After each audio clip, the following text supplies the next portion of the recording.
Hi friends, అందరికీ నమస్కారం. అంజలి కథలకి స్వాగతం. సాహస బాలుడు జానపద కథ 4వ భాగము, చివరి భాగము చెప్పుకుందాం. బాలచంద్రుడు జంబూద్వీపాన్ని గురించి ఆలోచిస్తూ పిశాచాల నివాసం నుంచి బయలుదేరిన తర్వాత ఎంతో దూరం నడిచాడు. అతడి బుర్ర నిండా ఆలోచనలు పేరుకుంటున్నాయి. తన జీవితం ఒక సంఘటన తర్వాత మరొక సంఘటనతో ముడిపడుతూ ఎక్కడెక్కడికో వెళుతోంది. అయితే ఇవన్నీ తన మంచికో చెడుకో తెలియటం లేదు. అయినా ఇంకా తనకేం చెడు జరుగుతుంది? జరగాల్సిందంతా ఇదివరకే జరిగిపోయింది. రత్నావళి చరిత్ర విన్న తర్వాత ఆమె కోసం తన ప్రాణాలైనా ధారపోసి ఆమెను మామూలు మానవ కన్యను చెయ్యాలన్న వజ్ర సంకల్పం తనకు కలిగింది. ఇది కేవలం తన సాహసం మీద మాత్రమే కాకుండా దైవబలం మీద కూడా ఆధారపడి ఉంది. ఇంతకు ఆ జంబూద్వీపం ఎక్కడ ఉందో, అక్కడికి వెళ్ళటానికి మార్గం ఏమిటో తనకెలా తెలుస్తుంది? ఏదో ఒక అద్భుతం జరిగి తాను ఈ పనిని సాధించాలి తప్ప తన ప్రయత్నం వల్ల ఏమీ కాదన్న విషయం తనకు చాలా స్పష్టంగా తెలుస్తూనే ఉంది. భగవంతుడి మీద భారం వేసి తాను అడుగు ముందుకు వేయటం కంటే మరో మార్గం లేదు. ఆ విధంగా నిశ్చయించుకున్న తర్వాత బాలచంద్రుడు నిశ్చింతగా ముందుకు సాగిపోయాడు. అలా వెళ్ళగా అతడికి సాయంకాలానికి ఒక ముని ఆశ్రమం ఎదురైంది. మార్గాయాసం వల్ల బాగా బడలిక చెందిన బాలచంద్రుడు ఆ ముని వాటికను చూడగానే అక్కడ కాసేపు విశ్రాంతి తీసుకోవాలన్న తలంపుతో లోపలికి ప్రవేశించాడు. అంతా నిశ్శబ్దంగా ఉంది. అక్కడ మనుష్య సంచారం ఉన్న సూచనలు కనిపించలేదు అతనికి. ఎవరో మహర్షి ఏకాంతంగా తపస్సు చేసుకోవటానికి అక్కడ ఆశ్రమం నిర్మించుకొని ఉంటాడని, ఆయన ఎక్కడో కూర్చొని ధ్యానంలో ఉండి ఉంటాడని భావించిన బాలచంద్రుడు ఆశ్రమం మధ్యన నిలబడి అటు ఇటు చూశాడు. అతడికి ఎవరూ కనిపించలేదు. అక్కడక్కడ ఎలుకలు, పావురాలు, నెమళ్ళు మాత్రం కనిపించాయి. బాలచంద్రుడు అటు చూస్తూనే అక్కడికి దగ్గరగా ఉన్న కొలను దగ్గరికి వెళ్ళాడు. గట్టు మీదకి చేరుకోగానే అతడికి ఓ దృశ్యం గోచరించి ఒళ్ళు జలధరింపజేసింది.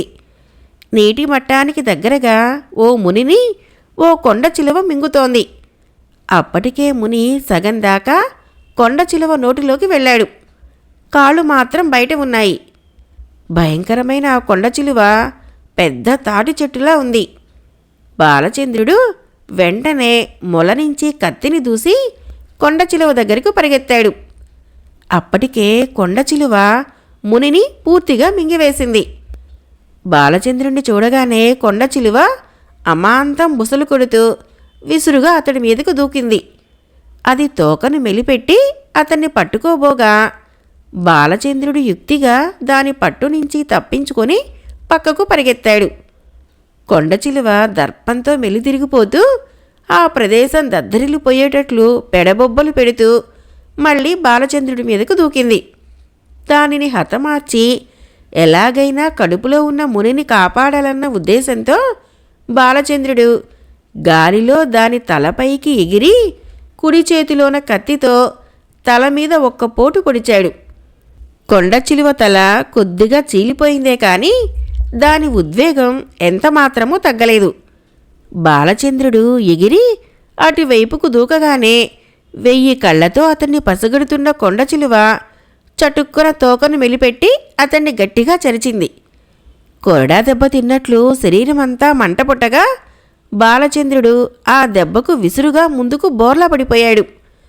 కొండచిలువ క్షణం కూడా ఆలస్యం చేయకుండా బాలచంద్రుణ్ణి సమీపించి అతన్ని నోట కరుచుకొని అమాంతం నోట్లోకి త్రోచుకొని అతన్ని మింగసాగింది. బాలచంద్రుడు అసహాయుడైపోయాడు. అతడు ఊపిరి పీల్చుకోవటానికి కూడా వ్యవధి ఇవ్వకుండా కొండ చిలువ విజృంభించి నోట్లో వేసుకోగానే తనకు మృత్యువు తప్పదని భావించిన బాలచంద్రుడు దేవతా పిశాచాలను స్మరించుకోబోయాడు. కానీ అతడి నాలుక కూడా కదల్చడానికి వీలు కాని విధంగా కొండ చిలువ ఉదర భాగంలోకి కూరుకుపోయాడు. కొంతసేపు గడిచినాక బాలచంద్రుడు మెల్లగా లేచాడు. అతడి శరీరమంతా బురదలా చిక్కటి రక్తం పేరుకొని ఉంది. పేగులు కొన్ని అక్కడక్కడ శరీరానికి తగులుకొని ఉన్నాయి. కొండచిలువ శరీరం రెండుగా చీలి ఉంది. అప్పుడే తనలాగే లేచి ఒళ్ళు విదిల్చుకుంటున్న ముని కనిపించగానే బాలచంద్రుడు విషయం అర్థం చేసుకున్నాడు.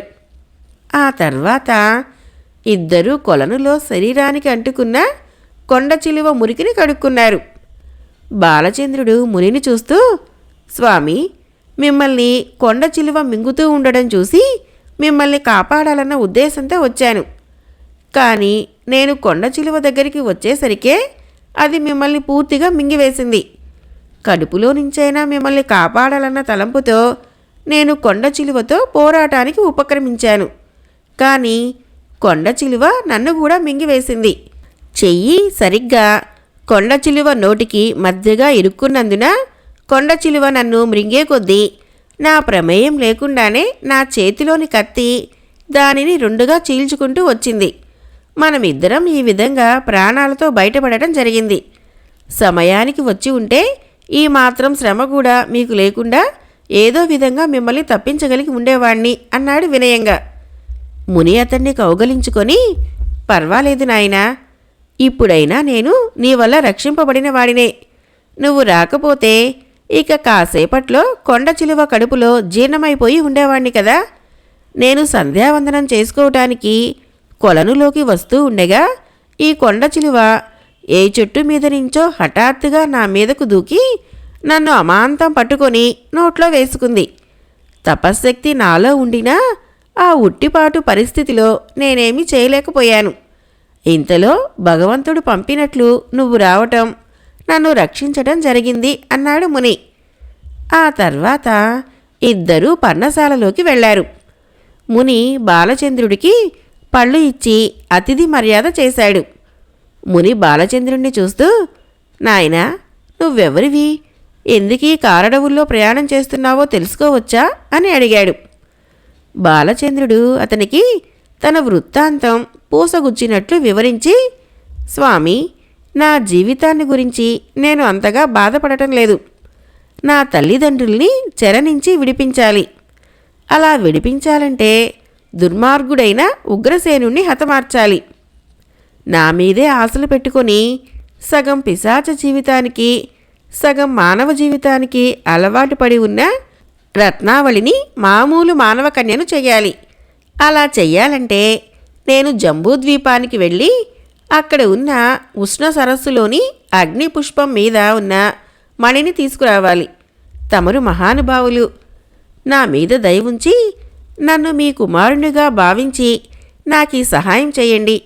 పై రెండు కార్యాలలో నాకు విజయం కలిగే మార్గం ఉపదేశించండి. మీ చలువతోనే నేనా కార్యాన్ని సాధిస్తే జీవితాంతం మీకు రుణపడి ఉంటాను అని వేడుకున్నాడు.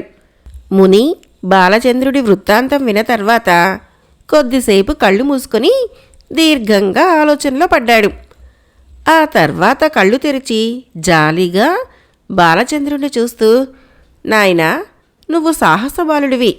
ధైర్యే సాహసే లక్ష్మి అన్నట్లు ధైర్యగుణంలోనూ సాహసగుణంలోనూ విజయలక్ష్మి ఉంటుంది. అయితే అవి సమయము సందర్భము ఏర్పడినప్పుడే రాణిస్తాయి. నువ్వు తలపెట్టుకున్న పనులు చాలా కష్టతరమైనటువంటివి. పూర్తిగా సహాయపడకపోయినా నాకు చేతనైనంతలో సహాయం చేయటంలో నాకు ఆనందం ఉంది.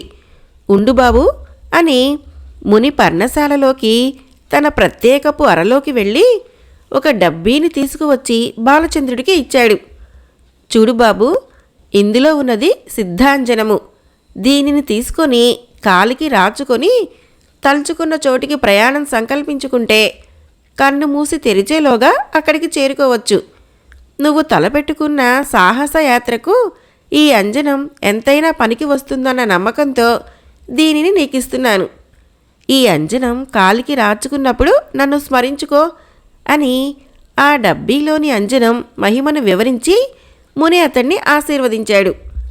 బాలచంద్రుడు తలవని తలంపుగా తనకక్కడ ఆ యోగి తటస్థపడటం, అపూర్వమైన సిద్ధాంజనాన్ని తనకు ప్రసాదించటం దైవలీలలేనని భావించి సంతోషిస్తూ అక్కడి నుంచి వెళ్ళటానికి ముని అనుమతి తీసుకున్నాడు.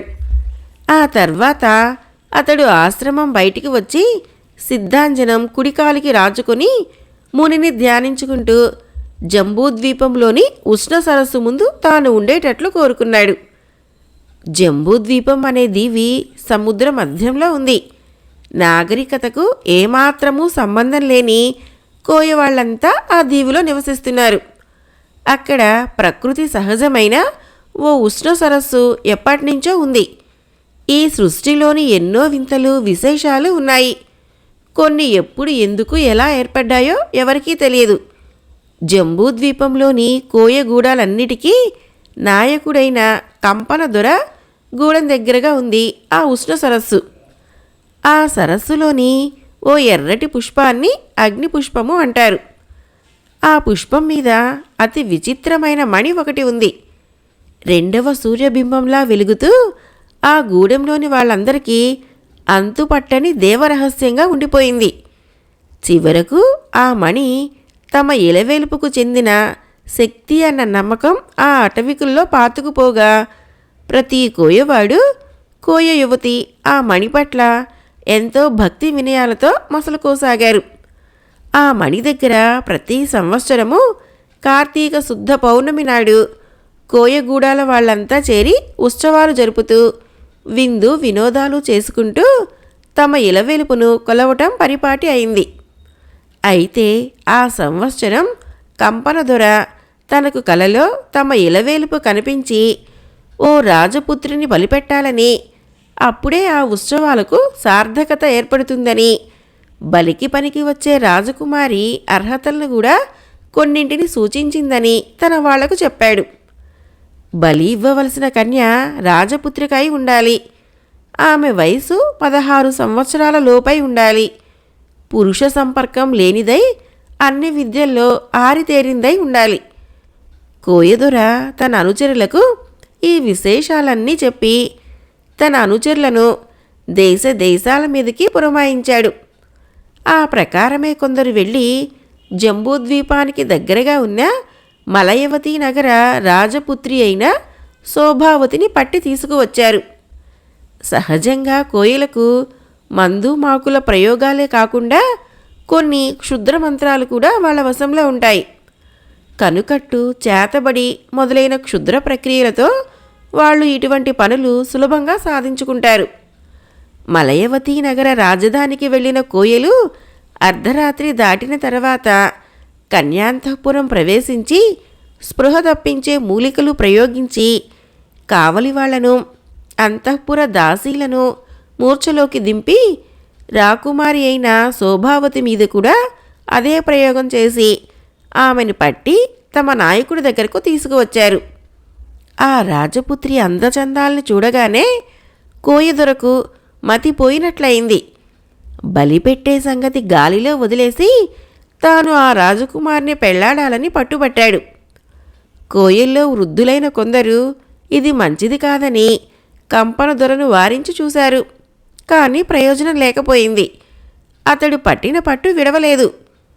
కోయిలకందరికీ గురుస్థానంలో ఉన్న ఒక వృద్ధ కోయ చివరకు కంపన దొర ఉద్దేశాన్ని మార్చలేక, దొర, మన దేవతకు మన మీద ఆగ్రహం వస్తే మన గూడాలన్నీ నామరూపాలు లేకుండా తుడుచుకుపోతాయి.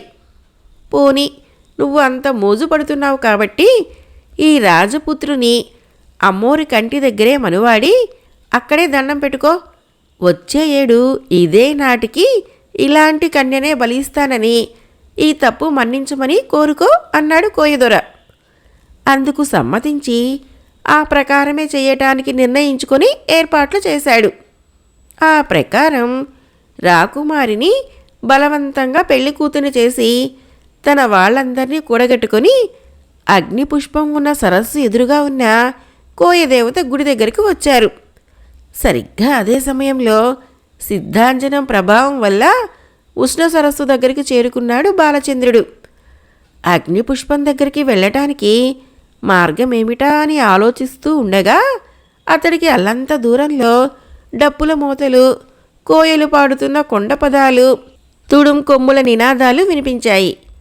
అక్కడి కోయలు చాలా ప్రమాదకరమైన వాళ్ళని, ఆ అగ్నిపుష్పం మీద మణిని వాళ్ళు 1000 కళ్ళతో కాపాడుకుంటున్నారని అంతకు ముందే తెలుసుకుని ఉన్న బాలచంద్రుడు వాళ్ళ ఎదుట పడటం అంత మంచిది కాదని భావించి గుడి లోపలికి వెళ్ళి విగ్రహం చాటున దాక్కున్నాడు. మరికొంతసేపటికే కంపన దొర రాజపుత్రిని తీసుకొని తన వాళ్లతో అక్కడికి రావటం జరిగింది.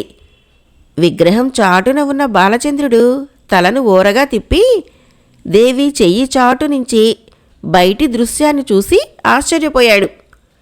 కాళ్ళు చేతులు బంధించబడి పెళ్లి కూతురు వేషంలో ఉండి దీనంగా కన్నీరు కారుస్తూ ఓ రాజపుత్రి అతడి కంటపడగానే బాలచంద్రుడు ఆలోచనలో పడిపోయాడు.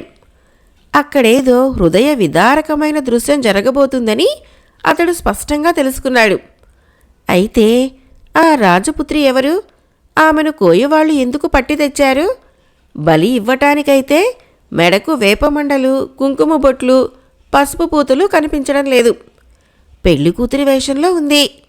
ఒకవేళ ఈ యువతికి వివాహం జరుగుతూ ఉండగా పీటల మీద నుంచి ఇక్కడికి ఎత్తుకొని వచ్చి ఉంటారా? బాలచంద్రుడు పై విధంగా తనలో చెలరేగే ప్రశ్నలకన్నిటికీ ఊహించుకొని సమాధానాలు చెప్పుకోవడం కంటే పరిస్థితులను స్వయంగా తెలుసుకొని ఆ తర్వాత కావలసిన చర్యలను తీసుకునే ప్రయత్నం చేయటం మంచిదని నిర్ణయించుకొని కన్నార్పకుండా అలాగే చూస్తూ ఉండిపోయాడు. కోయలు కడుపు నిండా కళ్ళు తాగి వచ్చి ఉన్నందున కైపు ఎక్కువై తూలుతున్నారు. కోయదర కూడా తలకు రకరకాల ఈకలు అలంకరించుకొని నిషాతో తూలుతున్నాడు. కొందరు కోయలు డప్పులు మోగించడం ప్రారంభించారు. మరికొందరు తుడుం కొమ్ములు ఊదసాగారు. తక్కిన వారంతా తమ ఇష్టం వచ్చినట్లు చిందులు తొక్కుతూ కొండ పదాలు పాడటం ప్రారంభించారు. ఆ ప్రదేశమంతా బీభత్సకరమైన వాతావరణంతో నిండిపోయింది. కోయలు తమ ఉత్సాహంలో తాము ఉండి ఆ విధంగా చిందులు వేస్తూ ఉండగా బంధితురాలైన రాజపుత్రి కోయల దేవతకేసి దీనంగా చూస్తూ, అమ్మా, ఈ పాపాత్ముల బారి నుంచి కాపాడే భారం నీదే తల్లి. నా ప్రాణాల్ని బలి తీసుకున్నా సంతోషిస్తాను, కానీ దుర్మార్గుడైన ఈ కోయవాడి చేతుల్లో నా శరీరం మలినం కాకుండా రక్షించు తల్లి అని ప్రార్థించుతుంది. విగ్రహం చాటున ఉన్న బాలచంద్రుడు రాజపుత్రిని చూస్తున్న కొద్దీ అతడిలో పౌరుషం, వీరత్వం, సాహసం ఒకదానికొకటి పెనవేసుకుని అతడిని కర్తవ్యంలో ఉర్రూతలూగించాయి. ఆ అన్యాయకాండను ఎదిరించి ఆ రాజపుత్రిని రక్షించి తీరాలని అతడు దృఢంగా నిశ్చయించుకున్నాడు. ఆమెను ఆ కోయవాళ్లు బలవంతంగానే పెళ్లి కూతుర్ని చేశారని, కోయదొర ఆమెని వివాహమాడటానికి అక్కడికి తీసుకువచ్చాడని క్రమక్రమంగా అర్థమైంది బాలచంద్రుడికి. అలా అర్థం చేసుకున్న తర్వాతే ఆ దుర్మార్గులందరినీ సంహరించైనా ఆ రాజపుత్రిని రక్షించాలని తీర్మానించుకున్నాడు. అయితే ఆ కోయలందర్నీ తానొక్కడు ఎదుర్కొని జయించగలడా? వాళ్ళు రకరకాల మొరటు పద్ధతుల యుద్ధాలలో ఆరితేరి ఉంటారు. బాలచంద్రుడు తన కర్తవ్యాన్ని నిశ్చయించుకున్నప్పటికీ దానిని అమలుపరిచే విధానం ఎలాగా అని ఆలోచిస్తూ ఉండగానే అప్పుడక్కడ ఓ విశేషం జరిగింది. సుమారు 25 సంవత్సరాల వయసు కలిగిన ఓ కోయ యువకుడు 2 కోయ యువకులను వెంటబెట్టుకొని ఇక్కడికి వచ్చాడు. అతడు రాగానే చెయ్యి పైకెత్తి, ఒరేయ్, గంతులేయటం ఆపండహే అని గద్దించాడు. బలిష్ఠుడైన ఆ యువకుడి గొంతుకు కూడా చాలా గంభీరంగా ఉంది. అతడి గద్దింపును వినగానే కోయలంతా ఎక్కడి వారెక్కడే బొమ్మల్లాగా నిల్చుండిపోయారు. డప్పుల మోతలు, తుడుం కొమ్ముల నినాదాలు ఆగిపోయాయి. కోయలందరికీ దొరయైన కంపన దొర ఆ యువకుణ్ణి తీవ్రంగా చూస్తూ, సింగా, మళ్ళీ ఇక్కడికి వచ్చావేరా? అట్టే చూస్తే నీకు భూమి మీద నూకలు చెల్లిపోయే కాలం దగ్గరికొచ్చినట్లుందే అన్నాడు. సింగడనే పేరుగల ఆ యువకుడు కూడా కంపన దొరను అంతకంటే తీవ్రంగా చూస్తూ, దొరా, నేను కూడా నీవు నాయకుడు అన్న దృష్టితో చాలా మర్యాద ఇచ్చి మాట్లాడాను. నిన్నటినుంచి ఎంత బ్రతిమాలుకున్నా నువ్వు వినటం లేదు. ఇది చివరిసారి. ఈ రాజపుత్రిని మనం క్షమాపణ వేడుకొని వాళ్ళ రాజ్యంలో విడిచిపెడదాం. బలి ఇవ్వటానికి కానీ బలవంతంగా పెళ్లి చేసుకోవటానికి కానీ నేను సుతరాము ఒప్పుకోను అన్నాడు. పోరా, ఒప్పుకోవటానికి ఒప్పుకోకపోవటానికి నువ్వెవడంట? అట్టే వాగావా నాకు తిక్కరేగితే ఇక్కడే నీ ప్రాణాలు తీసేస్తాను అన్నాడు కోయదొర. ఆ పని నువ్వు చేస్తావో లేక నీ ప్రాణాలు నేను తీస్తానో ఎవరు చెప్పగలరు అన్నాడు సింగడు బెదురు లేకుండా. కంపనదొర మొల్లోని కత్తిని దూస్తూ, ఓహో, అంత దూరం వచ్చావన్నమాట. అయితే ఇక నిన్ను బ్రతకనివ్వటం నాదే పొరపాటు. ఏదో కుర్రకుంక పోనీలెమ్మని ఊరుకున్నందుకు ఏకు మేకై కూర్చున్న సామెతగా ఇప్పుడు నా మీదకే వచ్చావన్నమాట. కాసుకో అని కత్తిని గాల్లో తిప్పుతూ విసురుగా సింగడి మీదకు దూకాడు. ఆ పరిస్థితిని ముందే ఊహించుకున్న సింగడు వెంటనే తన మొలలోని కత్తిని దూసి కంపనదొరను ఎదుర్కొన్నాడు. తలవని తలంపుగా తమ నాయకుడికి, తమ గూడెంలోని యువకుడికి ఆ విధంగా పోరాటం ప్రారంభమయ్యేసరికి తక్కిన కోయిలంతా విభ్రాంతులై ఎక్కడి వాళ్ళక్కడే నిల్చుని ఆ పోరాటాన్ని చూడసాగారు.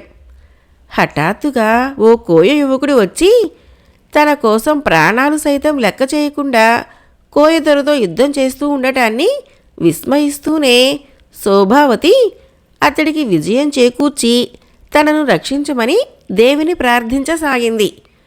విగ్రహం చాటున నిల్చొని ఆ దృశ్యాలన్నింటినీ చూస్తున్న బాలచంద్రుడు తాను చేయవలసిన పనిని సింగడు చేస్తున్నందుకు లోపల ఒక విధమైన సంతృప్తిని వహిస్తూ తాను కూడా జోక్యం చేసుకోవలసిన పరిస్థితి ఏర్పడుతుందేమోనన్న భావంతో అలాగే చూస్తూ ఉండిపోయాడు. కంపనదొరకు సింగడికి క్రమక్రమంగా పోరు భీకర రూపం దాల్చింది. కోయిలంతా ఊరికే ఉండటంతో మండిపడుతూ కంపనదొర వాళ్ళందర్నీ చూస్తూ, ఒరేయ్, ఈ కుర్రకుంకని ఊరికే చూస్తూ ఉన్నారా? కత్తికొక కండగా చీల్చివేయండి అని గట్టిగా అరిచాడు. ఆ కోయలు తన మీదకు వస్తారేమోనన్న అభిప్రాయంతో సింగడు కాస్త వెనక్కి తగ్గి అటువైపుగా చూశాడు. ఆ అవకాశాన్ని కంపనదొర చక్కగా తన కుటిలోపాయానికి వినియోగించుకున్నాడు. సింగడు అటు తిరగ్గానే కంపనదొర కిందకి వంగి గుప్పెటి నిండా మట్టిని తీసుకొని సింగడి కళ్ళల్లోకి కొట్టాడు. సింగడు బాధతో అరుస్తూ చేతిలోని కత్తిని జారి విడవగానే కంపనదొర తన చేతిలోని కత్తితో సింగడిని పొడవబోయాడు. వెంటనే సింగడి వెంట వచ్చిన అతని మిత్రులు తమ తమ మొలల్లోని కత్తులు దూసి ఆ దుర్మార్గుణ్ణి ఎదుర్కొన్నారు. కానీ ఒక్క వేటుతోనే ఆ ఇద్దరి చేతుల్లోని పిడిబాకులను ఎగరగొట్టి కంపనదొర విసురుగా సింగడి మీదకు దూకాడు. విగ్రహం చాటున ఉండి పరిస్థితిని 1000 కళ్ళతో పసిగడుతూ ఉన్న బాలచంద్రుడు ఇక ఉపేక్షించటం మంచిది కాదని భావిస్తూ మెరుపు మెరిసేటంతటిలో బయటికి వచ్చి తన కత్తిని దూసి కంపనదొర మీద పడ్డాడు. ఆయ్, నువ్వెవడివిరా?